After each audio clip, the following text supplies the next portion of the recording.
welcome back. This is Board Game Officer. So today we're actually going to go over a Kickstarter. It is Investigation. So this is a game on Kickstarter. As you can see, it's not yet funding, but I kind of actually talked to the company and said, hey, let me do a video just kind of reviewing your Kickstarter and any information that you could give to me just to kind of get a little bit more into what the game is. Because sadly, there's not a whole lot of information, just a lot of like overhead information on the Kickstarter. So I'm going to give you a little bit of a deeper dive into what the game is. Question. Would he die for me? Yes. That's too easy.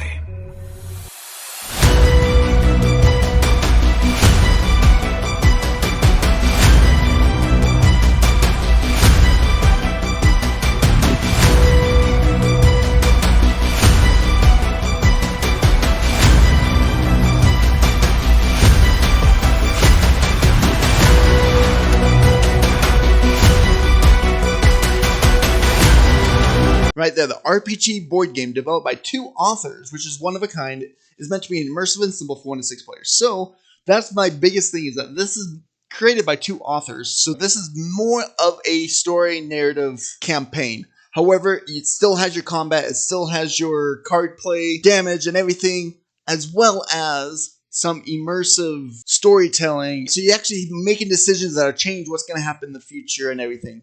So let's go ahead, jump on in. We'll kind of go through the Kickstarter and I'll dive deeper where I have a little bit more knowledge and pictures and show you a little bit more what's going on here with this game. So as you can see, it's investigation. We're just going to jump in to the quest. So the story begins here that the Baron Lore, I'm not sure how to pronounce that, but the Baron, which is a friend of your king, went to the city Aglora, and he mysteriously died from falling off a horse. The king has asked you to go to Aglora to investigate his death to see if there really isn't something else that's going on. You and this little companion ferret here is going to go with you on this trip. Now this ferret is actually intelligent. He actually speaks. So you go to this town, but when you get to the town, there's a lot of stuff going on, a lot of commotion going on. Everyone seems really excited.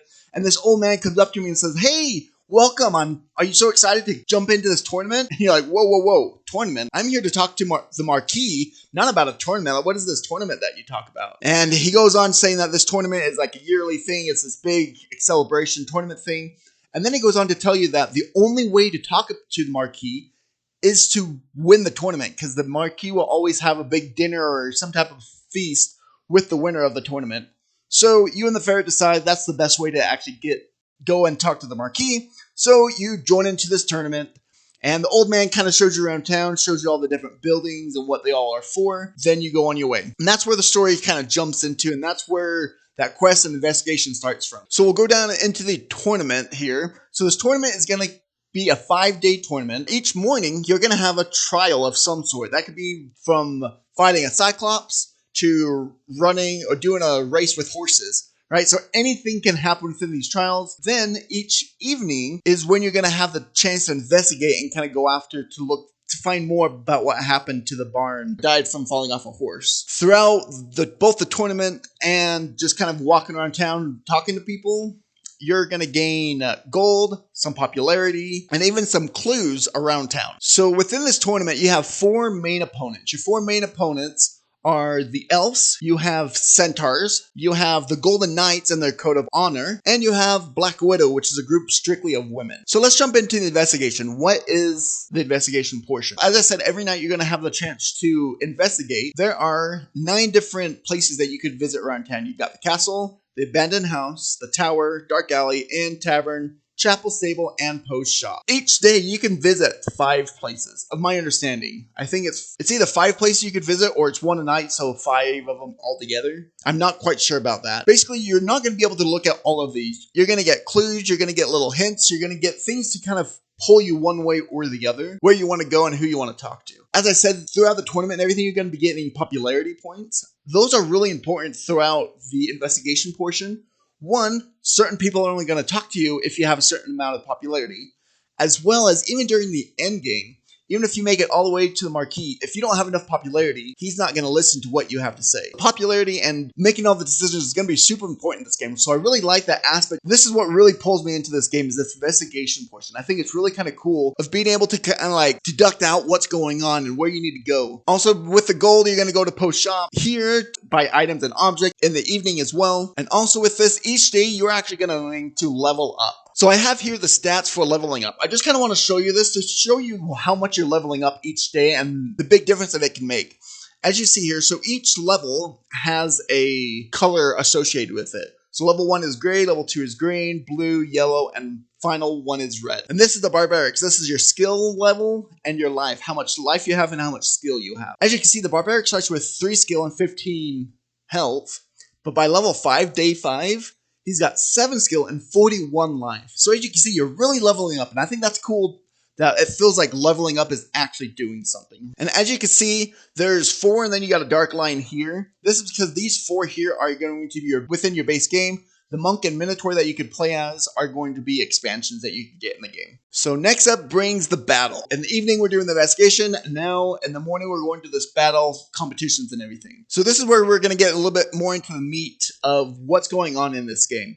At least for the battle part, obviously. You could see we've got the board there. It's going to start off, you're going to roll a die for the enemy for his initiative. Now, each enemy is going to have a number on their card to add or minus from that initiative. The player's initiative is going to depend on the card that they play. Basically, the hero's turn consists of, you're going to play an item card first. Then you're going to move up to however many you can move, which is each character has their own speed. Then you're going to play an action card, which is going to do damage and everything we'll look into a little bit here in just a little bit. And then you could move any more after you attack, and then you will gain any reward or take damage or anything that happens in battle. Then the creature's going to go after everyone all the heroes have played their action cards and done their turn. The creature will move towards you. You're going to roll a 6-sided die to determine what they do. As you can kind of see there, we'll go a little bit deeper into this. But you see they got 6 different things that they can do. So you roll it, that determines what they're going to do on their turn. And then they'll move if they're instructed to do more so or not. So let's go ahead and jump into the creature card, and then we'll jump into the heroes cards. Alright, so here we have the scarecrow. This is one of the enemies here. Up at the top here, you got 17. That's his health. Is going to be 17 right there. That star right there, that means you're going to have a +1 initiative. The flag is your speed, so that means he's only going to move 1 space. 4 is his skill level, and that's going to come important when it comes to damage. This is how much gold you're going to get, and this is how many items you're going to get for defeating this enemy. There also is going to have, some of them going to have a percentage right above that, which is how much popularity points you get for defeating this enemy. For the scarecrow, you're not going to get any popularity. As you can see, we've got 1, 2, 3, 4, 5, 6. So this is what you're going to do. You're going to roll to see what they do. So as the scarecrow runs towards you, armed with his pitchfork. Roll for luck. 7 and higher, he misses you, otherwise you get hit. Your card has a luck number on it, so you're going to roll in plus whatever that luck number is to try to get that 7 or greater. And these modifiers here on each turn, so he's going to have a +1 to his skill, so his skill is going to be a 5 actually, and then he's going to do 3 extra damage to his attack. And then if he rolls a 2, the creature strikes with his weapon, no additive to his skill, and +1 to his damage. Everything, it's going to tell you how and what's going to happen. Then we got the Colossal Tarantula. He actually has a -1 to his initiative. He has 5 movement though, and a skill of 3. And he only gives you 1 item, or loot basically, for defeating him, and no gold and no popularity. This one here is the poison state. We'll just kind of run through these. We got a goblin. We got a kobold. The art in this game is actually really cool. I really enjoy the art here. We got a ninja, we got a were-rat, we got a skeleton, a zombie, ooh, armor, just like inanimate armor kind of thing. Ooh, a firewolf, big old brute. I'm not sure what that is. I've never seen that. A cyclops, a creature des mart, the serpent deo, a loop infernal, a cerber, a phantom, Amarante, that one hasn't been translated. Noctis, an ogre mage, Kiki. Well, these must be like people that you interact with, I betcha. If you're going to interact with people in the town or anything, this is how you get like popularity points and get good stuff with them, I betcha. So that's all the creatures. Let's go ahead and jump into the heroes, and it'll kind of explain more what's going on during those battles. So here we have our heroes. Here's our Jack. He's the little ferret that's going along with you. So even though he's a hero, right, he's on your side, but he's going to have the same type of card as the enemies, right? so you're not really controlling him. He's got a -3 to his initiative, 5 movement, 4 skill, and 6 health that he starts off with. And then you're going to roll the dice to see what he's going to do on his turn. Now we get into the actual heroes here. So here we have the Barbarian. And as you can see up here, you're going to track both your popularity and your life points in this section here. They're going to have little clear see-through tokens that you can place over the numbers so you can see where your popularity is and where your health is that you're moving up and down that track. And then you have your skill points here. And this goes back to the level thing that I showed you earlier of how you know what your skill point is and your health is depending on what level you're on. That flag there is your speed, how much movement he has. Here's a little space that you're going to have for any of your equipment that you get. Here's luck points. That's what I was talking about before when you do a luck roll. You're going to roll a 6-sided die, and then you're going to add to whatever your luck is to that roll to see if you pass. And then this place here is just a place to place your gold. So this is actually something super unique to this game, and I think it's actually really cool. We've been talking about skill points, why those are important. So what you're going to do, anytime you attack an enemy or the enemy attacks you, what you're going to do is you're going to take your skill points and the enemy's skill points, and you're going to minus them from each other. So as you can see, SK equals skill of the hero minus skill of the enemy. This enemy box here, that is if the enemy is attacking you, if the hero's skill is less than, and then you roll a dice and you roll a 4, that means you're going to do 3 damage.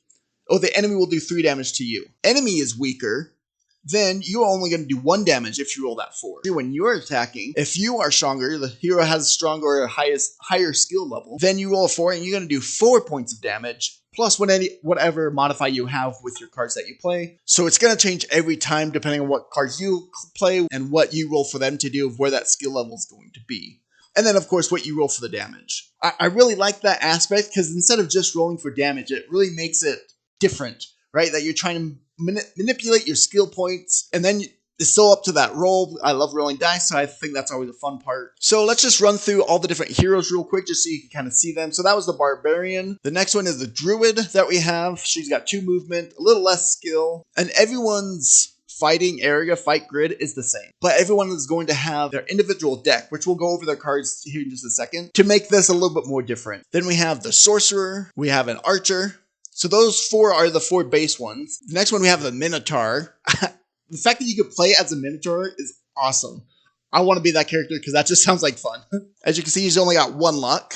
And then a Monk. And the Minotaur and the Monk are the ones that are the expansion. I think both of those are pretty darn cool. So this is going to be post shop. You're going to have cards out there to buy your items when you go to the post shop to buy stuff. As you can see, it's got featured products and then what else in the store. And this is where you can buy stuff and sell stuff and everything. Now let's go ahead and go over the cards. So here we have an example of one of the Sorcerer's card. So this number up top is going to be your initiative. So each card is going to have their own initiative play. Then you've got how much you're going to add to your skill points, how much extra damage you have, and then your range of how far away you could shoot. And then one thing that's really important is this color and this color around here. And that little thing that says level 1. That means that you have to be level 1 to play this card. So as you can see, flame, you throw a flame at an opponent, you roll the dice, you see if you hit, you add 1 damage to whatever you roll. And here's another one that's still a level 1, initiative 6. This one has a +1 skill and a +1 damage, but it's got 0 range. And this is the shock. Everything you touch gets an electric shock. So here's I just wanted to show you a level 2. As you can see, this ring is now green. That gem is green, and it says level 2. And it's got a +4 skill, but it doesn't do any extra damage, and a range of 2. A very high-pitched cry comes from your wand. Right, it's done by authors, so I really like all of the immersiveness with all the cards. And as you see here, everything is going to have the 2 languages on there. At least that's as of right now. They're going to have both languages, that's French and English on everything right now. Basically, that makes it much easier for them. They're not having to print 2 totally different versions. As you can see here, here's a level 4. You got the yellow, +3 skill, +3 damage, right? So they're going to be much more powerful as you go on. And this is awesome. I just had to show this card. The dragon, the sorcerer, transforms into a red dragon. That's pretty darn cool.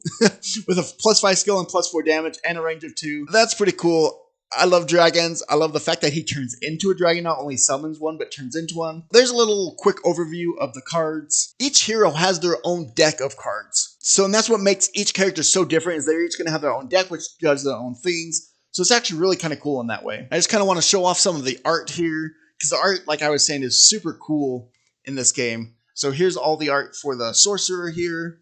Here we have a picture of the centaur that you're playing against. The other one's against the sorcerer. I think that's one of the Black Widows, I think. There's Jack the Ferret. There's the Archer, the Barbarian, the Druid. Golden Knights is what they call themselves. And then the Elves. All right, so really, really cool art. I just want to go over a couple of the Archer cards just so you can see the difference between what they have, what each character has and does. So here's one of the basic cards for the Archer. As you can see, 6 initiative, +1 skill, +1 damage, and 2 arrows. You throw 2 arrows at the same time, and you have a range of 2. You have the Archer Surprise. The speed of this arrow surprises your opponent. If the speed of this arrow surprises your opponent, I feel like that means something else is going to happen when you play this card. At least I hope so. I don't know if that's just fun text, or if that actually means something else different happens when that happens. Or when it says something like that. Go to one of her level 5 cards, +4 skill, +5 damage, and Parch. You find the vulnerable part of your opponent's body, right? So it's basically like a dead eye shot there. This is the back of the objects. So this is something else I wanted to show. So this up top, we have the names of what the card is. Then you've got it costs 15 to buy and then 10 to sell. And this here, that means all heroes can do it. There are going to be some items, which we'll go through here in a little bit, that only specific heroes can actually have. And as you can see, this ring, it's actually going to give you a +2 to your skill as long as it's equipped. And once again, it's all, so that means anyone can actually equip it. So here we have the Archer. I'm sorry, the quality is not very good. It didn't load very well. But each character is going to have their own equipment as well. Meaning like this is her weapons. Once again, as you can see, their color differentiation, meaning when you level up, you're probably going to get another one of those levels because each level has a different color. And these correspond to those colors. So as you can see, she's going to have a bow. Down here at the bottom it says Archer, meaning that the Archer is the only one that can have it. And then it gives you a +2 to your skill and a +2 to your damage. And then as you can see, it's going to level up each time. So by the end, you're doing +5 skill and +5 damage. Plus whatever card you're playing, plus whatever rings you have. I think it's going to be a little bit of a math-heavy game, but I actually kind of like that. I love the not knowing exactly what's going to happen. Here you have the Druid. Oh, there you go. This one loaded a little bit better. The Druid has the staff, +2 skill and +2 damage as well. I hope they're a little different. These are like exactly the same, just it's different, but that could just be a placeholder because once again, it's still in the works, right? So as you can see, each of them have their own equipment or weapon that they're going to deal with. And then also some of the items that you're going to find and buy are also going to be for specific heroes. So here's a couple more objects. Here's the Barbarian's Axe. Only the Barbarian can use it. Here we have some armor. Once again, it doesn't say exactly what it does, Baron, but I don't know what that means. But you can see all could wear it. I'm sure it's going to add some skill or some type of defense.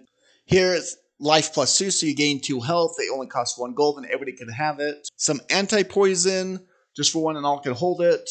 Ooh, this looks helpful. Heal all. And for 10 gold and everyone can hold it, that could be powerful. +3 to your speed, so you can move a little bit more. Right, so they have a whole lot of objects and items that you could find throughout that you could play once each turn, so slowly each time you're building up. One of the last things I want to say here about the gameplay is you'll have your deck and you always draw 5 cards. And you always have 5 cards throughout the entire day, not just for the battle. Specifically states that you're going to want to keep whatever in your hand. And every time you play one card, you're going to draw another one, so you always have 5 in your hand. After the battle's over, you keep your hand, you keep your deck in your discard pile, and you go on with the day. Then at the end of the day, you're going to reshuffle your whole deck, put everything back in, and then keep on playing. Your deck's going to get stronger each time. You're going to be able to do more things each level. You get stronger, higher skills, higher health, and everything. I want to talk about the books real quick. There's a handbook. There's a book of creatures that's going to have all the creatures' cards on it. Then there's going to be this book of events, right? That is where the story is all going to happen. You're going to talk to someone that's going to tell you to go to this page to read, and then you're going to have information. You're going to decide what you want to do next, who you want to talk to, depending on what they said. Now, this thing as well, there's going to be rumors with the clues that you get when you talk to people. Those rumors may be false. There might be some people that are trying to lie to you and trying to get you off the course. So you have to be kind of careful with what you believe and who's saying what, and right? So you really have to pay attention to the story. I think that part's really, really cool. Kind of a choose your own adventure kind of thing where you're going along and what you say and do changes the future. So I think that's really cool. So just in conclusion, these are the 2 authors here. We have Steven. I'm not even going to try to say the name because I'm going to do horrible, so sorry. But here's the 2 authors. It even has a little bit of bio of both. So you can look into them, you can see what they like, if you like their style. I think, once again, coming from 2 authors, I think this is going to be an awesome, immersive, narrative, story-based game. So if you like those games, I think this game is going to be awesome. So there you have Investigation. Go ahead and check it out for yourself. I think it's going to be an awesome immersive storytelling game. I'm super excited for it. Let me know what you think down in the comments below. If you have any questions, please let me know. If you like this kind of stuff, go ahead and subscribe down below. I'm going to be doing more of this Kickstarter and kind of review stuff in the future. So if you like this stuff, go ahead and please subscribe below to help me out. You guys have a good day.